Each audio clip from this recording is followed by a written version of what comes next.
welcome to Debt Free in IT. I'm your host, Mike. This podcast is for anyone who's looking to get into the IT industry, whether it's for a career change or you're just interested. I think you come to the right place. Today, it's all about your questions. So this is where I dig into my comments and answer the questions that I received since my last listener questions episode. So some of these questions come from my YouTube, some of them come from Facebook, some come from TikTok, IG, and some even come from my email. And remember, if you have any kind of questions, you can submit them to me on any one of those platforms. And also you can email me at debtfreeinit@gmail.com, or you can go to my website and leave a voicemail. Some voicemails may get added into an episode, some may not, just depending on the voicemail.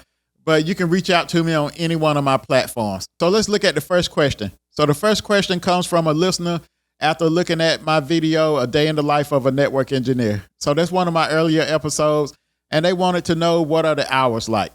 So pretty much the hours of anyone in networking, a network engineer, or anyone in networking in general is usually daytime hours. So that 8 to 5, 9 to 5 range, usually that's what you have. And then if you're working somewhere that's 24/7, like let's say healthcare, or you have a couple other places that may be 24 hours, a lot of times you're going to have what's called an on-call.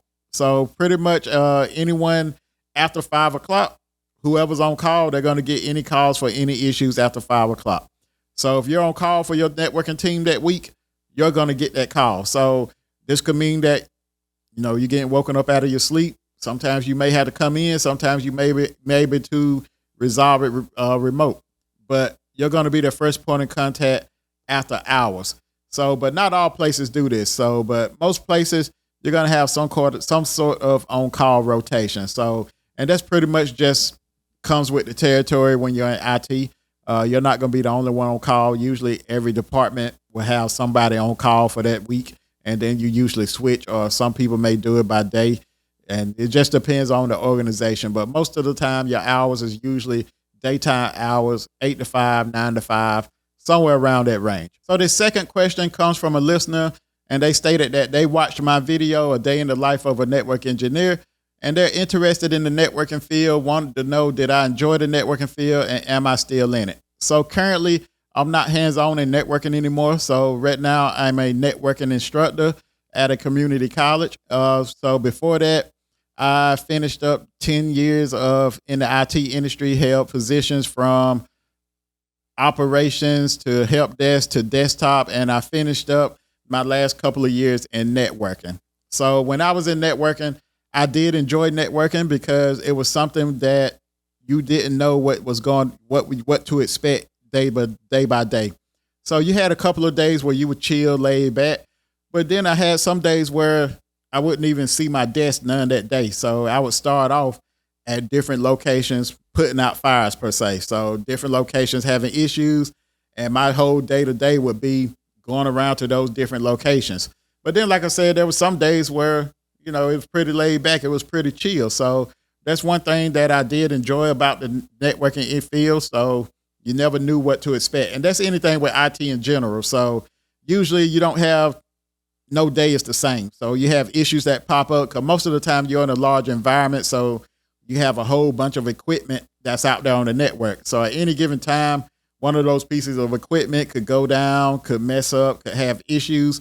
That way, every time you come in, you may have something different that you're working on that day. So that was one thing that I enjoyed, because when you're out there working and a lot of time goes by fast. So the days where I'm out there hustling and bustling all day, I'm out there going from location to location, a lot of times time would go by fast just because I'm out there, I'm busy all day. So by the time I did get to my desk, it's time for me to clock out and go home. So that is one of the things I loved about networking.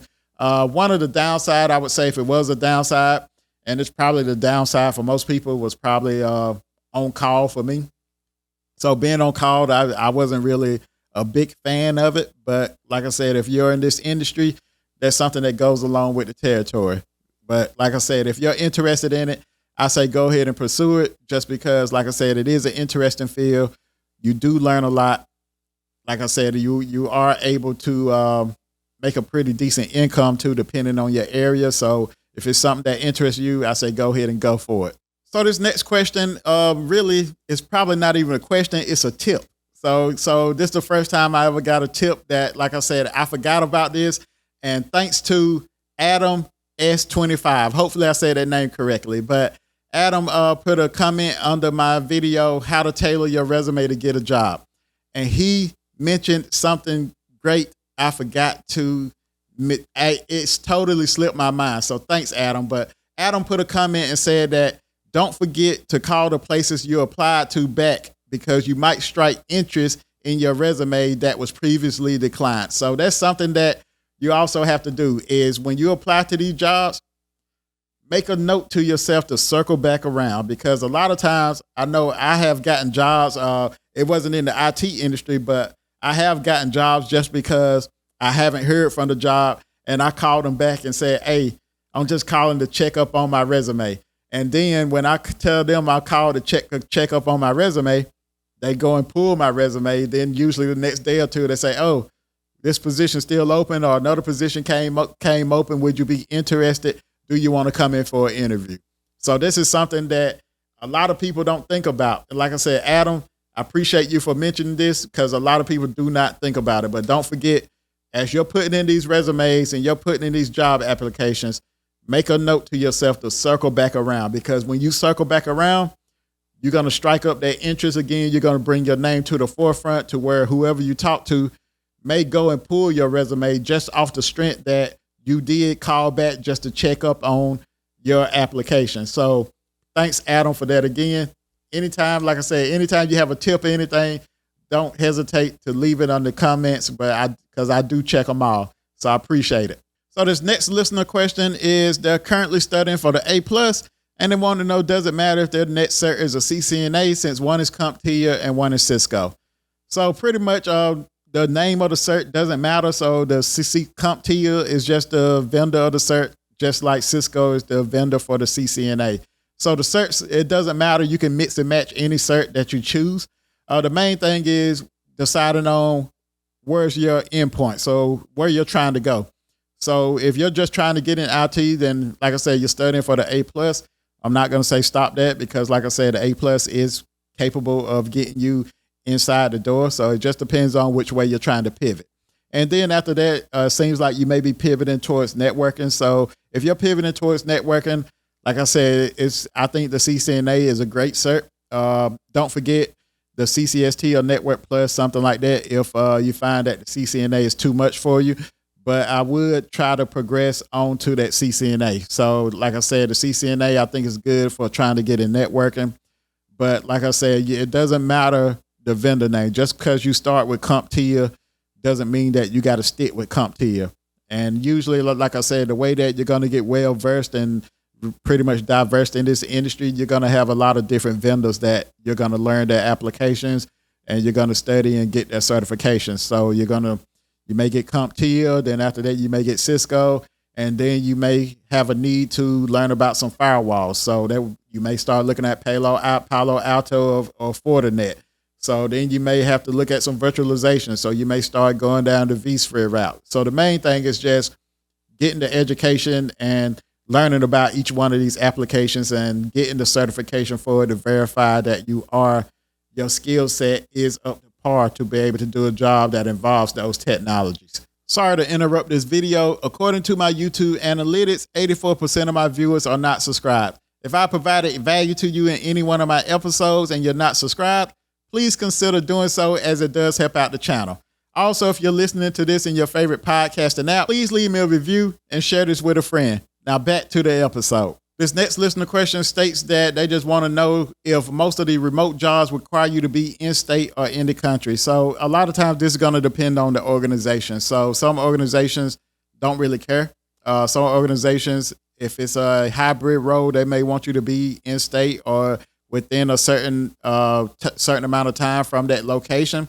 And then some of them, like I said, they're not going to care. So I know I have some friends that work for larger companies, and they have people all across the world that works for that company. So that's mainly just going to boil down to the company you're at. If it's a smaller company, I can see them saying that, oh, this is a hybrid remote role where you're remote 3 days, you got to be on premise for 2 days, something like that, where you can't stay in a whole different state because you need to be able to come into that job.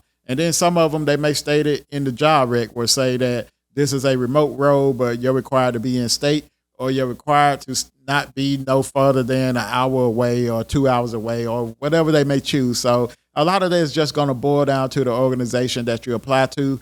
But if you're concerned about it, I would say that in doing the interview, or if you get called in or anything like that, you do want to make sure you clarify what their remote terms are. So it could be that you do need to stay within a couple hours away, or it could mean that you don't have to come in at all. You could just be in another state or anywhere in the world. So it's something that you have to remember to ask during these job interviews, because some of them, they will say remote, but they may not mean fully remote. So this next question comes from TikTok, and this person, they're interested in transitioning into IT, but don't know where to start. It feels overwhelming. So I can understand your frustration here, because like I said, the IT industry, it is a very large industry with a lot of different avenues you can go down.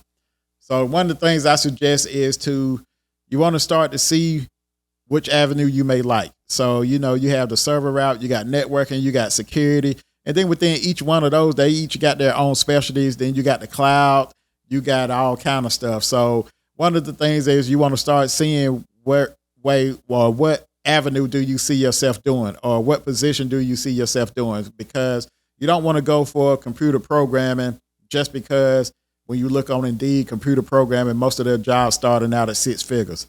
You don't want to go for that and you end up getting a job for computer programming, or you end up spending some money trying to learn computer programming, and you figure out that, dang, I hate this joint. So, because like I said, computer programming, it does pay a lot, but it is tedious.